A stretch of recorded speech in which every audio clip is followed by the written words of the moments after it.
Bom dia, paz seja contigo, que Deus te guarde, que Deus te abençoe aonde você está. Hoje, o primeiro sábado do mês de abril, habitualmente nós estaríamos lá na igreja, nos abraçando, confraternizando, orando juntos, mas as circunstâncias não nos impedem. E hoje, cada um na sua casa, continuamos com o mesmo espírito, na mesma unidade espiritual, com o mesmo propósito, buscando a Deus, oferecendo ao Senhor o nosso sacrifício pessoal e buscando obter dele algumas respostas por meio da sua palavra, a alegria da sua presença em nossos corações, o conforto nesses momentos de dificuldade. E isso eu tenho certeza que nós alcançaremos, porque Deus é fiel. Estamos em oração, continuaremos em oração, mas neste momento vamos abrir um pequeno parênteses para meditar um pouco na palavra de Deus.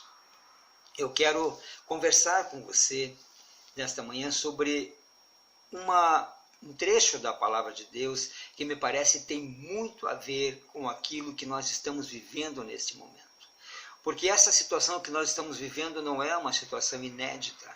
Já aconteceu muitas vezes e a Bíblia traz muitos relatos de épocas, momentos em que o povo de Deus, o povo de Israel, se distanciou do Senhor, pecou contra o Senhor. Blasfemou contra o Senhor, optou por adorar outros deuses pagãos, muitas coisas aconteciam, e então o Senhor tinha que chamar a atenção deles, e permitia que algumas tragédias abalassem aquele povo, abalassem aquela nação, para que eles voltassem para Deus, e então Deus pudesse socorrê-los.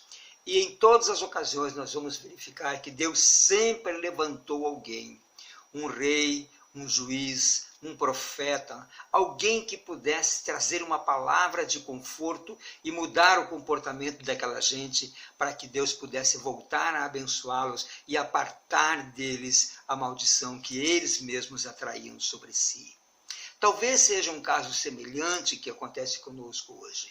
Nós sabemos que a humanidade está vivendo um tempo de distanciamento, nós sabemos que a humanidade está vivendo um tempo de ilusão, de vaidades, a luta é pelo material, a luta é pelo poder, as individualidades, o egoísmo tomou conta do coração dos homens, a maldade tomou conta do coração dos homens e, infelizmente, algumas coisas que são inaceitáveis no mundo também tem entrado no meio do povo de Deus. Não há como negar que a Igreja de Jesus Cristo tem sofrido fortes ataques e tem, em alguns momentos, sido frágil em reagir. A Bíblia diz, resisti ao diabo e ele fugirá de vós. Mas às vezes a fraqueza é tanta, às vezes o olhar está desfocado e a resistência não é suficiente para impedir que algumas coisas ruins aconteçam também para o povo de Deus.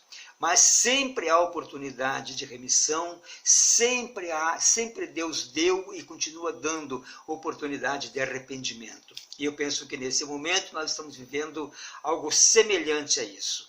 Nesse momento nós estamos vivendo uma oportunidade de a igreja se reinventar, a igreja se unir, a igreja se fortalecer na fé, se voltar para o Senhor, para que possa fazer a diferença no mundo e possa ganhar almas para o reino de Deus e dissipar a maldição que pode estar se instalando nesse momento sobre a terra, sobre a humanidade.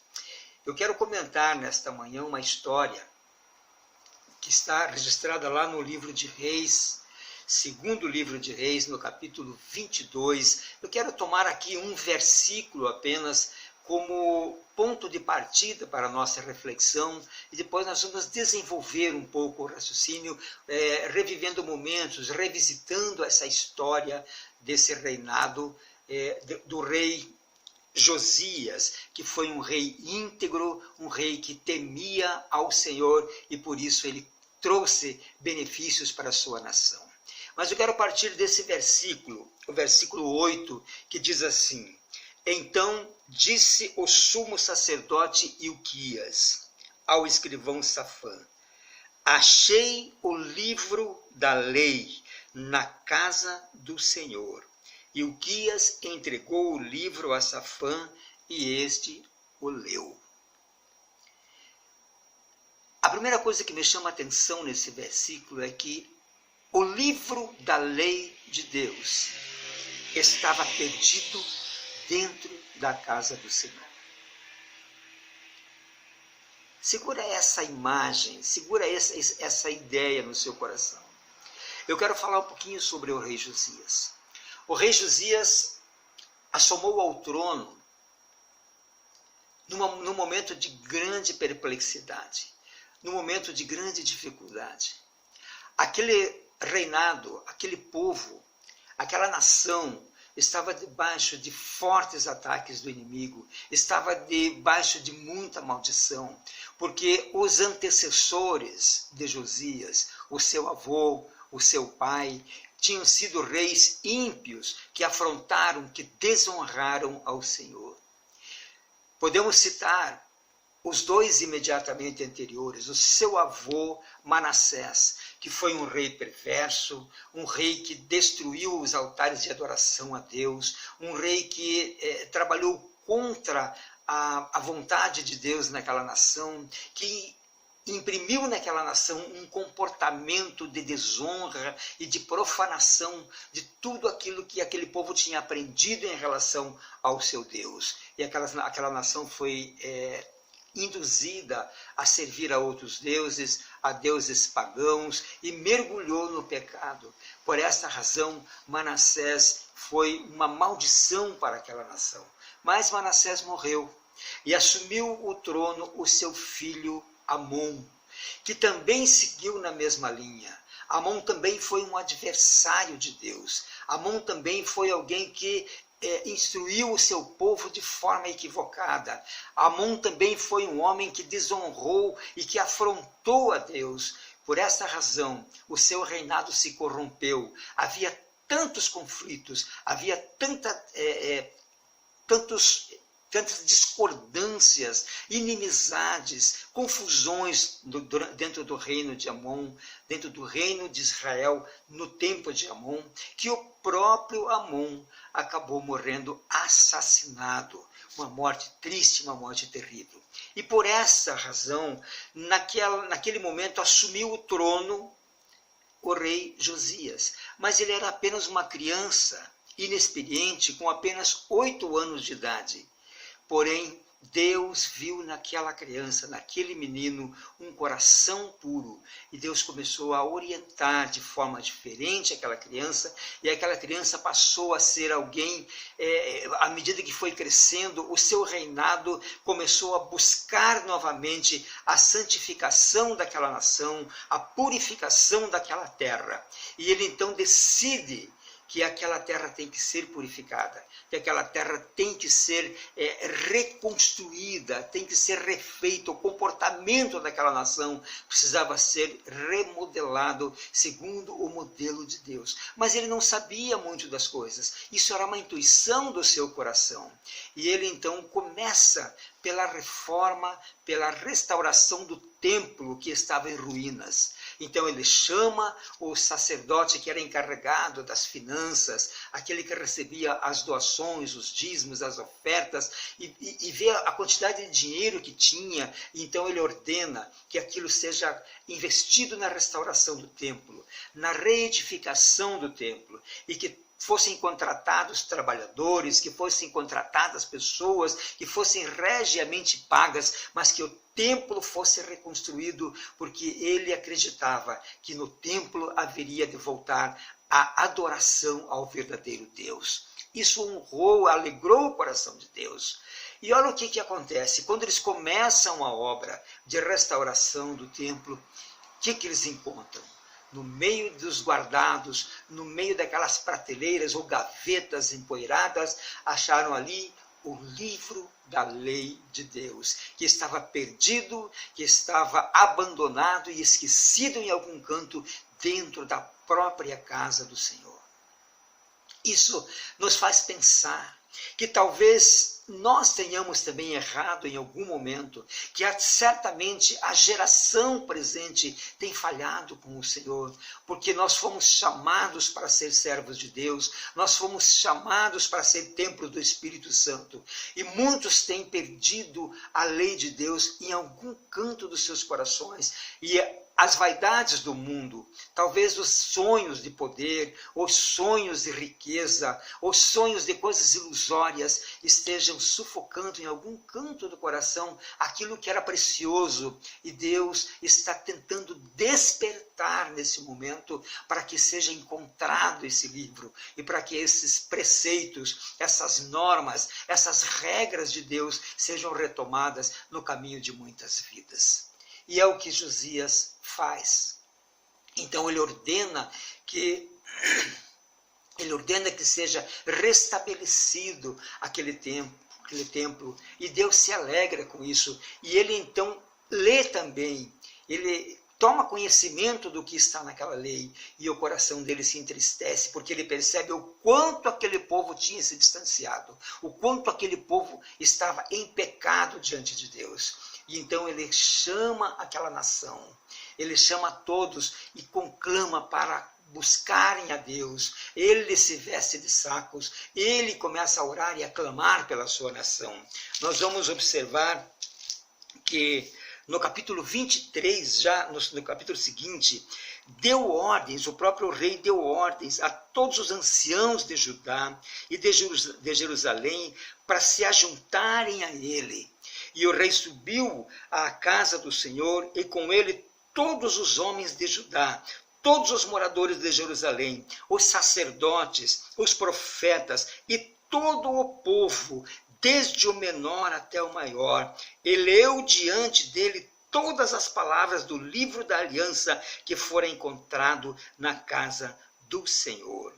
O rei pôs em pé a coluna e fez aliança ante o Senhor para o seguirem, guardarem os seus mandamentos e os seus testemunhos e os seus estatutos de todo o coração e de toda a alma, cumprindo as palavras dessa aliança que estavam escritas naquele livro. E todo o povo anuiu a esta aliança.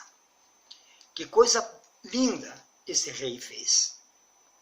Ele resgatou a palavra de Deus. Ele conclamou o seu povo.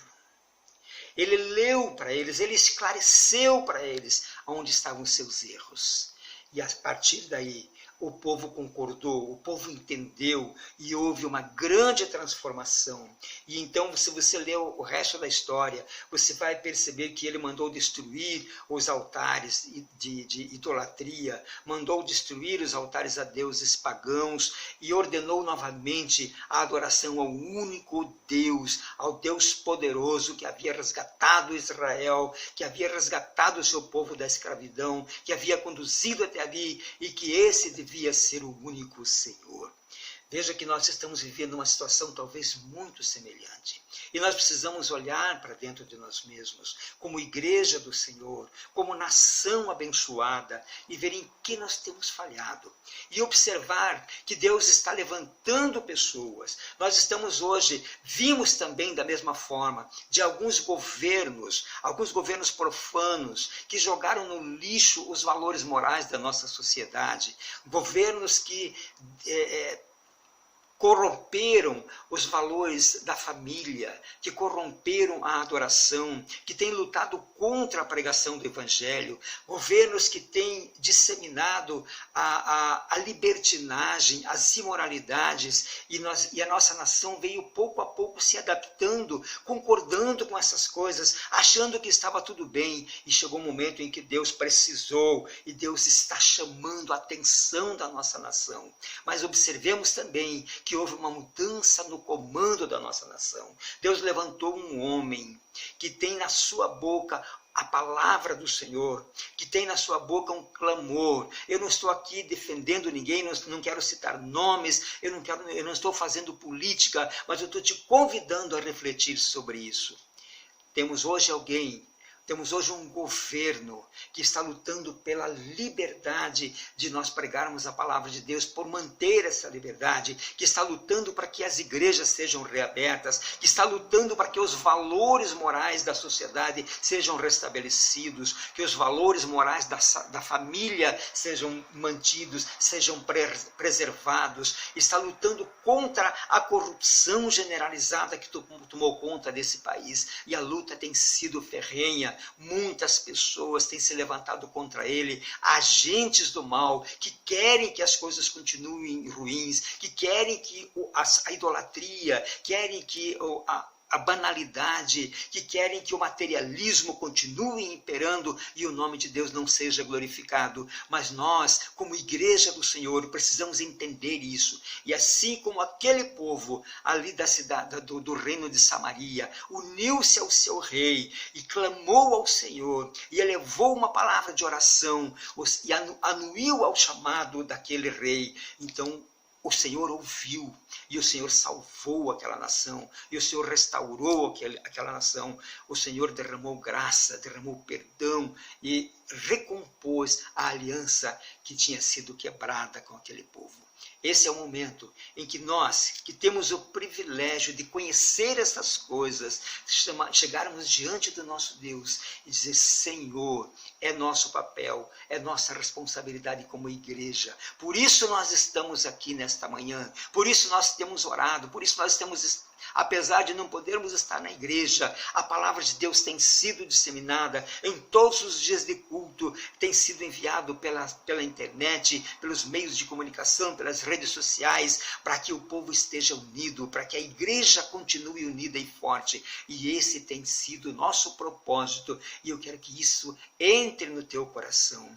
Eu agradeço pela tua disposição de estarmos juntos aqui nesta manhã. Eu sei que Deus está conosco na dimensão espiritual. Nós estamos aqui unindo a nossa voz em oração e Deus há de nos ouvir, porque não apenas nós, mas muitas igrejas estão reunidas, muitas pessoas que já não oravam mais estão orando, muitos líderes que estavam talvez negligenciando algumas responsabilidades estão hoje retomando suas funções, retomando o seu compromisso, controlando e administrando o seu povo para que se voltem para Deus, convidando a um tempo de conserto, a um tempo de renovação de alianças. Que Deus abençoe a vida de cada um que está entendendo isso, porque o nosso papel é esse: dobrar os nossos joelhos, clamar a Deus, buscar do Senhor um socorro, porque somente Ele poderá nos livrar desse mal. A nossa luta não é contra governos, a nossa luta não é contra políticos, a nossa luta não é contra o fracasso da economia, a nossa luta é contra os poderes do mal que têm agido na nossa terra, porque talvez nós tenhamos negligenciado a nossa adoração, a nossa obediência à palavra de Deus. Mas está aí lançada a oportunidade, está aí lançado o convite, a conclamação, para que nós voltemos, para que nós esqueçamos tudo aquilo que em algum momento ocupou o nosso coração e roubou o lugar da santidade, roubou o lugar da palavra santa e pura do Senhor. Que esse lugar seja restabelecido, que Deus seja verdadeiramente o Senhor das nossas vidas, que a palavra do Senhor seja o cântico das nossas bocas e que a nossa vida seja um eterno culto ao Senhor, o nosso comportamento seja de adoração. E eu tenho certeza que se nós fizermos isso como nação, aproveitando esse momento em que Deus nos dá a oportunidade de um governo que nos estimula, um governo que compartilha dessas nossas orações, que compartilha desse nosso clamor. Deus há de ouvir o clamor desta nação e a nação brasileira haverá de ser um exemplo para o mundo e todos haverão de entender que Deus está nos dando uma oportunidade de recompor a nossa aliança para que Ele possa voltar a nos abençoar. Que Deus seja conosco. Eu quero encerrar orando com você sobre este propósito. Pai, em nome de Jesus, eu te louvo pela vida de cada irmão, de cada irmã que está compartilhando conosco esse momento através do vídeo assistindo, Senhor, a essa mensagem. Que essa mensagem esteja sendo edificante para as nossas vidas, nos fortalecendo e, Senhor, ratificando a Tua vontade sobre nós, que a Tua vontade é que a Tua igreja dobre os seus joelhos, que o Teu povo clame, Senhor, pela Tua misericórdia, que o Teu povo que se chama pelo Teu nome verdadeiramente se arrependa, que nós possamos corrigir aquilo que tenhamos feito de errado, que nós possamos alcançar misericórdia, alcançar perdão e que o Senhor venha a sarar a nossa terra, ouvindo as nossas orações, perdoando os nossos pecados. Que assim seja, Pai. Assim nós confiamos, assim nós cremos, porque cremos na Tua fidelidade. Por isso nós Te louvamos, por isso nós Te adoramos e contando com a Tua bênção, contando com a Tua resposta e com o Teu socorro, desde já nós Te agradecemos em nome de Jesus. Amém, Jesus. Que Deus abençoe a tua vida, continue firme, porque a vitória é nossa, no nome do Senhor.